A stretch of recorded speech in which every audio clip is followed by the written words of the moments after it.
How are the Mujahideen treating you? They're treating me better than I've been treated in just as a guest in a regular household in America. I mean, they literally are treating me like a guest here. After being arrested or after being captured, you were brought from Paktika to Kandahar. Who controlled this area of around 300 kilometers? There is no American or Afghan army control of that area because they were able to move me very easily without any worries of interference from allies or Afghan army. They have no control. While being with the Taliban these few days, what do you think of them? What kind of people are they? They are just regular people that are fighting for their beliefs, for their religion, and for their country. There's nothing special about them. There's nothing special about their equipment. It's all just basic stuff. They're normal men in their country. Just like Americans were when we were fighting for our country. We're just men. Why does America support such a government where the majority of them are drug smugglers, human traffickers, and who openly oppose human rights? Recently, the Assistant Director of United Nations to Afghanistan, Chris, said, I'm quoting, "Even now, around 2,000 armed and unauthorized groups are active in Afghanistan. Most of them have hand in drug smugglings and organized crimes."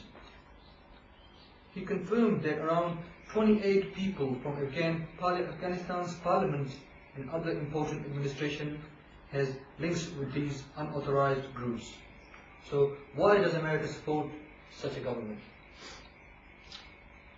I believe it's because America command and political images are out for personal gain. They're not out for the good of either country. The United Nations Human Rights Department in its annual report says that the US in Afghanistan supports some of those warlords who has committed crimes against humanity. The report mentions names of General Dostum, Atta Muhammad and Muhammad Muhakkik, who had hands in organized crimes and lootings and mass murders in the north of Afghanistan. Does your government tell you that we support human rights criminals in Afghanistan and spill your blood for these people? No, our government does not inform us of any of these details. They don't tell us any of that specific information. What positive changes has this democracy, Western world's wealth and force brought for the Afghans? There has been nothing positive that we've given. We've wasted our money and we wasted our lives on, and we really have nothing to show for it. Your authorities claim that they have trained tens of thousands of Afghan National Army, and that is a huge success. While the American Foreign Affairs, the Director of Narcotic Control, Thomas Sovich, told the New York Times on the 27th of July 2008 that the Pentagon and Kabul are bluffing about training a reliable national army. It's not able to fight the enemy when sent to a dangerous area to control it. It gives a lot of casualties and then loses the area to the enemies.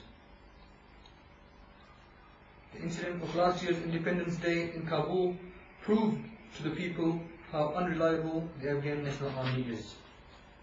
My question is, does claims like this have any reality, or should the American people believe it?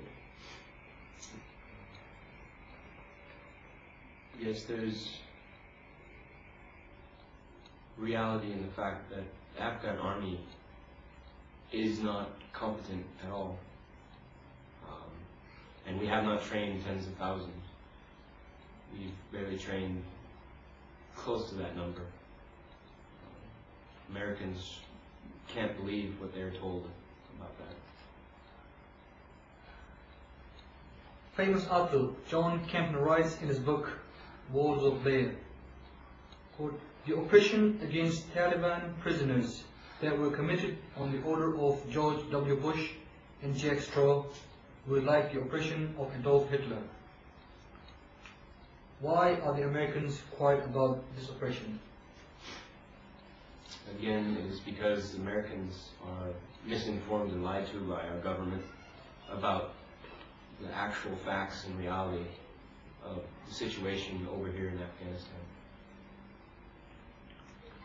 For the past 8 years, the Americans and its allies with its modern weaponry couldn't manage to control Afghanistan. A recent report from the CIA claimed that the Kabul administration only controls 30% of Afghanistan. Karzai's advisor and the director of Department of Complaints, Mr. Asadullah Wafa, on 1st March of 2009 told reporters that out of 11 districts of Kandahar, the government only controlled 3 districts. In such situation, what do you think? Should the US and its allies leave or stay in Afghanistan? And if they do stay, what do you think the people of America should do? Well, the facts are very clear on that, that whatever we're doing now is not only not working, but is failing very quickly. Best thing for us to do is just to leave. But in the case of staying here, I believe the American people need to stand up against politics and the military leaders, and they need to tell them to bring their family members home.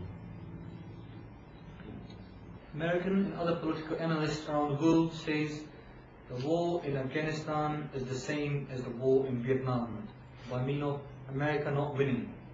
So what do you think is the responsibility of American people? I think it's our responsibility to stop what we are doing, because obviously it is a waste of our lives, it is a waste of our money that we are spending over here. It is our responsibility to keep our government in check by telling them enough is enough, and that we need to stop wasting our lives on something that